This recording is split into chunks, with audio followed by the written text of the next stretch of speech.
So I've ran the entire London Underground and London Overground, and as of 5 minutes ago, I've ran the entire Docklands Light Railway.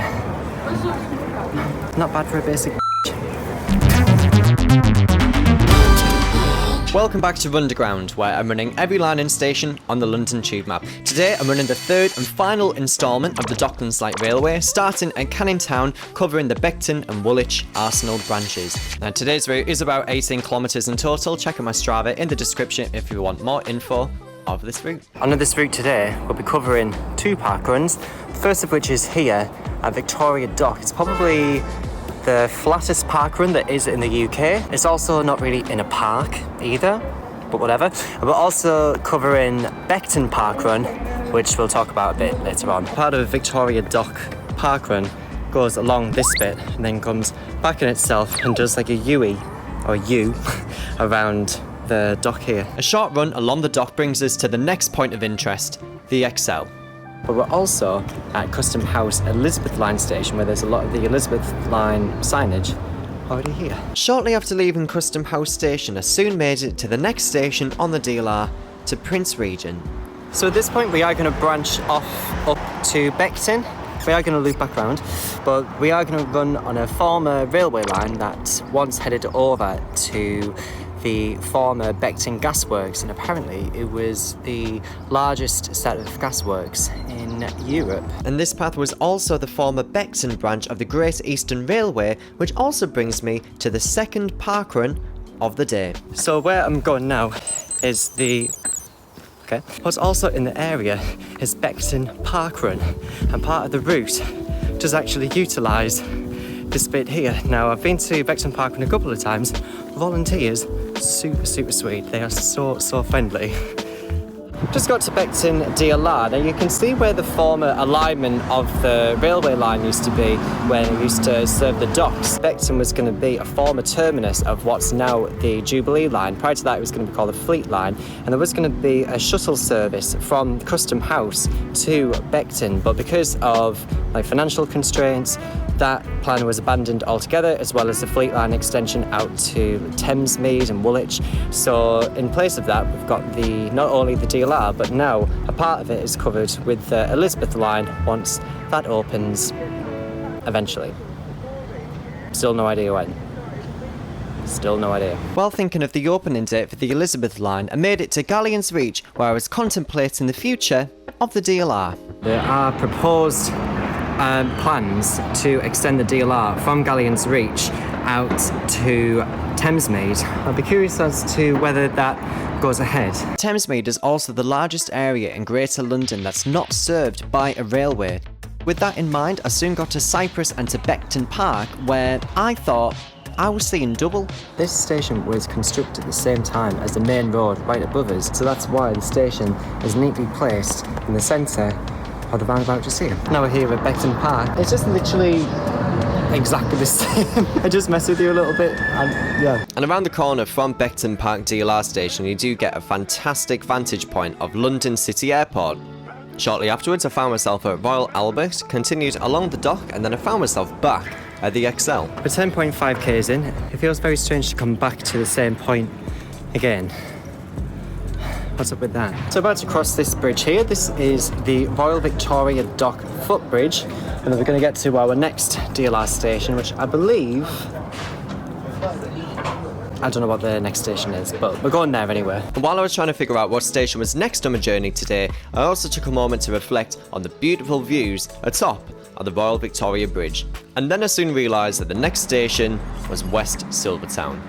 Between here and Canning Town, there's the proposed Thames Wharf station, subject to a building development or property development taking place in the vicinity. It's also in the same area where the Silvertown Tunnel, once that's built, will emerge. I followed along the road here to Pontoon Dock, where also in the area is a Thames barrier.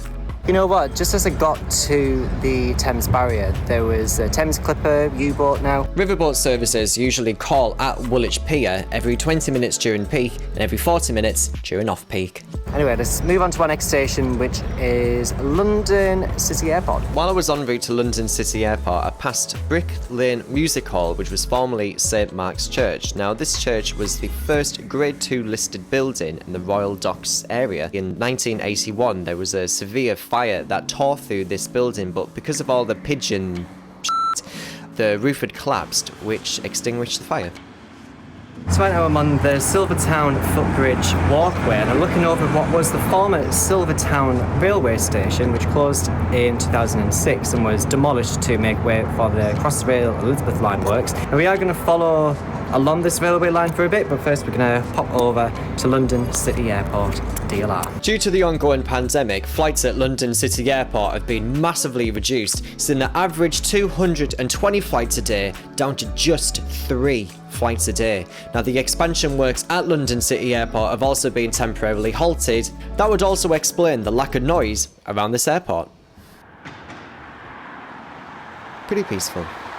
We're going to move on to our next station. I think it's King George V, and then our last station of the day, finishing at Woolwich Arsenal. Looking over at the Tate Lyle Sugar Factory was starting to give me a bit of a sweet tooth, so I stopped for an energy bar and then moved on to the next station at King George V. This was the former terminus of the DLR prior to it being extended to Woolwich Arsenal.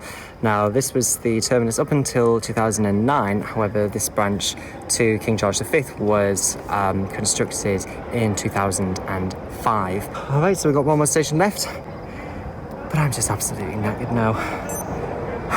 Absolutely shattered. As I was approaching North Woolwich, there was no way I couldn't mention the former North Woolwich station. Now, at one point, there was a proposed heritage railway that was to run from North Woolwich to Custom House using the former North London Line tracks. The project was endorsed by Newham London Borough Council, and it was going to be called the Royal Docks Heritage Railway. Now, along with the Heritage Railway, there was a planned railway training academy at North Woolwich called Rail School, with potential academies planned across the UK. Now, at one point, a Class 50 locomotive was even set to be donated by the Steam Museum in Swindon for Rail School.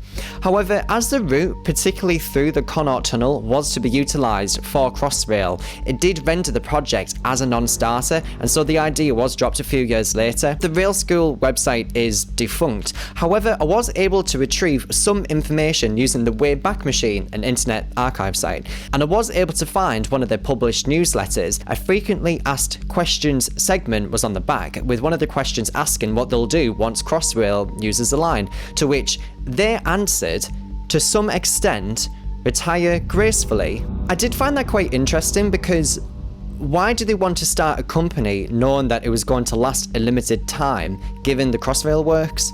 And upon reflection, I imagine that the Heritage Railway, was bound to dissolve, but the Rail School Training Academy itself was set to live on. However, looking at what it's like today, neither of these came to fruition, and it doesn't even look set to be revived, as the Royal Docks Heritage Railway Company had officially dissolved in 2010, and I know that because I did check the Company's House website. I will be curious as to what the building is to be used for in the future. I mean, it is Grade 2 listed, but I don't know, only time will tell. The main reason why this station is Grade 2 listed in particular is because of the turntable that's in the station grounds. There's just something that's just fascinating about how a station that was busy in its prime is just a former shell of itself. Now, I'm about to use the Woolwich Foot Tunnel, but if you notice all of the cars that's in the area, it's because the ferry's closed at the moment as it's high tide. I didn't fancy waiting for the ferry, so I opted to use Woolwich Foot Tunnel instead. But once I got to the other side, I noticed a sign that's about 15 years out of date. So we got through the Woolwich Foot Tunnel. That was actually a lot longer than what I anticipated. The thing that's interesting about the ferry is that it'll remain, for one, it's free, but second of all, it'll remain in use as long as there's demand for it. Judging by all the cars earlier, it seems like it's not going to be going out of use anytime soon. And then my route started drawing to a close as I finally approached Woolwich Arsenal, wrapping up this section of the DLR, as well as running the whole of the Docklands Light Railway. So I've ran the entire London Underground and London Overground, and as of 5 minutes ago, I've ran the entire Docklands Light Railway. Not bad for a basic bitch. And so, with all 45 stations covered, it took a total distance of 57.82 kilometres to run. Combining that with the distance I've run on the London Underground and London Overground, it's a grand total of 910.41 kilometres of my underground venture so far. It's alright.